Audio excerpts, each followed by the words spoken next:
Hi అండి, అందరికీ నమస్కారం. తులసి దగ్గర దీపం పెట్టేవారు ఈ నియమాలను పాటిస్తే ఇక పట్టిందల్లా బంగారమే. మన హిందూ ధర్మశాస్త్రాల ప్రకారం ప్రతి ఒక్కరి గుమ్మం ముందు తప్పనిసరిగా తులసి మొక్క ఉండాల్సిందే. తులసి మొక్కలో ముక్కోటి దేవతలు కొలువై ఉంటారు. తులసి కోటలో దీపం వెలిగిస్తే 33 కోట్ల మంది దేవతలకు దీపారాధన చేసినంత పుణ్యఫలితం దక్కుతుంది. తులసి కోటలో దీపం పెట్టే ఆడవాళ్ళు తప్పనిసరిగా కొన్ని నియమాలు పాటించాలి. అప్పుడు మాత్రమే సంపూర్ణ లక్ష్మీ కటాక్షం కలుగుతుంది. తులసి మొక్క ఉంటే ఎలాంటి శుభ ఫలితాలు కలుగుతాయి? ఏ సమయంలో తులసి కోటలో దీపం వెలిగించాలి? తులసి మొక్క ఏ దశలో ఉండాలి? పూర్వీకుల నుండి ఆనవాయితీ లేనివారు తులసి మొక్కను పూజించుకోవచ్చా? ఇలాంటి మరెన్నో విషయాల గురించి ఇప్పుడు ఈ వీడియోలో తెలుసుకుందాం. ముందుగా ఈ వీడియోకి ఒక లైక్ కొట్టి మన ఛానల్ని సబ్స్క్రైబ్ చేసుకోండి ఫ్రెండ్స్. ఎవరైతే తులసి మొక్కను పూజిస్తారో అలాంటి ఇళ్లలో లక్ష్మీదేవి తిష్ట వేసుకుంటుంది. ఇలాంటి ఇళ్లలో ధనానికి లోటు లేకుండా ఇల్లంతా కనకవర్షంతో నిండిపోతుంది. వాస్తుశాస్త్రం ప్రకారం కూడా ఇంటి ముందు తులసి మొక్క ఉంటే మన ఇంటికి చాలా మంచి జరుగుతుంది. పెళ్ళైన ఆడవాళ్ళు ప్రతిరోజు ఉదయం స్నానం చేసిన తర్వాత తులసి మొక్కకు నీళ్లు పోసి తులసి మొక్క చుట్టూ 5 ప్రదక్షిణలు చేస్తే ఆడవారికి దీర్ఘ సుమంగళి ప్రాప్తి సిద్ధిస్తుంది. తన భర్త ఆయుష్ పెరుగుతుంది.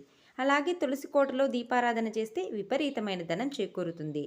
తులసి కోటలో ప్రతిరోజు దీపం వెలిగించలేని వారు లక్ష్మీదేవికి ప్రీతికరమైన ప్రతి శుక్రవారం నాడు అయినా తులసి కోటలో దీపం వెలిగిస్తే మీ కుటుంబం అంతా ఆయురారోగ్యాలతో అష్టైశ్వర్యాలతో జీవిస్తారు. అయితే తులసి కోటలో దీపం వెలిగించేవారు తప్పనిసరిగా కొన్ని నియమాలు పాటించాలి. ఎప్పుడు పడితే అప్పుడు తులసి కోటలో దీపం వెలిగించకూడదు. లేదంటే లక్ష్మీదేవికి కోపం వస్తుంది. ఇంట్లో ఆర్థిక సమస్యలు తలెత్తుతాయి. ప్రతిరోజు ఉదయం స్నానం చేసిన తర్వాత సూర్యుడు రాకముందే తులసి కోటలో దీపం పెట్టేయాలి. అలాగే సాయంత్రం దీపారాధన చేసేవారు సూర్యుడు అస్తమించిన తర్వాత తులసి కోటలో దీపం వెలిగించాలి. తులసి కోటలో దీపం వెలిగించేవారు ఆవు నెయ్యితో దీపారాధన చేస్తే చాలా మంచిది.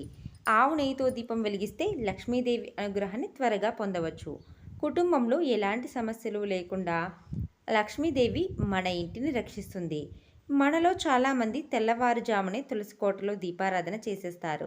అయితే ఉదయం వెలిగించే దీపానికన్నా సాయంత్రం సమయంలో దీపం వెలిగిస్తే రెట్టింపు పుణ్య ఫలితం లభిస్తుంది.